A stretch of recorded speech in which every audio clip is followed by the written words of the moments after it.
ಆದಷ್ಟು ಬಿಸಿಯನ್ನ ಕಮ್ಮಿ ಮಾಡಿಕೊಳ್ಬೇಕು. ತಣ್ಣೀರು ಸ್ನಾನ ಮಾಡಿದ್ರೆ ತುಂಬಾ ಒಳ್ಳೇದವತ್ತು, ಆರೋಗ್ಯದ ದೃಷ್ಟಿಯಿಂದಲೂ ಮನಸ್ಸಿನ ದೃಷ್ಟಿಯಿಂದಲೂ.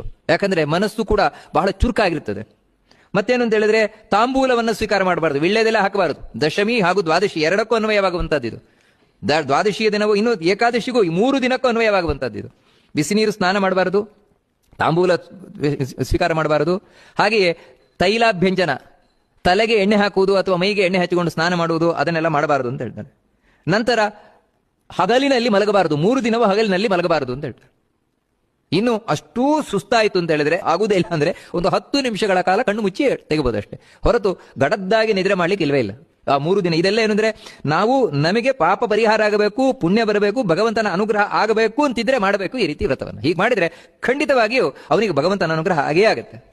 ಮತ್ತೇನು ಮಾಡಬೇಕು ಅಂತ ಹೇಳಿದ್ರೆ ಈ ಜೂಜು ಮುಂತಾದಂತಹ ಕೆಟ್ಟದೇನಿದೆ, ಕ್ರೀಡೆ ಮುಂತಾದ ಅಳಕ್ಕೆ ಹೋಗಬಾರದು. ಇನ್ನು ವಿಶೇಷವಾಗಿ ಈ 3 ದಿನಗಳ ಕಾಲ ದಶಮಿ, ಏಕಾದಶಿ, ದ್ವಾದಶಿ ವ್ಯಾಯಾಮ ಮುಂತಾದವುಗಳನ್ನು ಮಾಡಬಾರದಂತೆ. ನಂತರ ಪತಿ ಪತ್ನಿಯರ ಸಂಪರ್ಕ ಈ 3 ದಿನಗಳು ಮಾಡಬಾರದು ಅಂತ ಹೇಳ್ತಾರೆ. ನಂತರ ಶರೀರ ಸಂಸ್ಕಾರಂ ಅಂದ್ರೆ ದೇಹಕ್ಕೆ ಹೆಚ್ಚಾಗಿ ಅಲಂಕಾರ ಮಾಡಿಕೊಳ್ಳುವಂಥದ್ದು, ಅದನ್ನು 3 ದಿನಗಳ ಕಾಲ ಮಾಡ್ಕೊಳ್ಬಾರದು ಅಂತ ಹೇಳ್ತಾರೆ. ಅಂದ್ರೆ ತಾವು ಈ ವಿಶೇಷವಾಗಿ ಅಲಂಕಾರ ಮಾಡ್ಕೊಳ್ಳೋದೆಲ್ಲ ಇಲ್ಲ. ಮತ್ತೆ ಶೇವಿಂಗ್ ಅಥವಾ ಕಟಿಂಗ್ 3 ದಿನವೂ ಮಾಡ್ಕೊಳ್ಬಾರದು.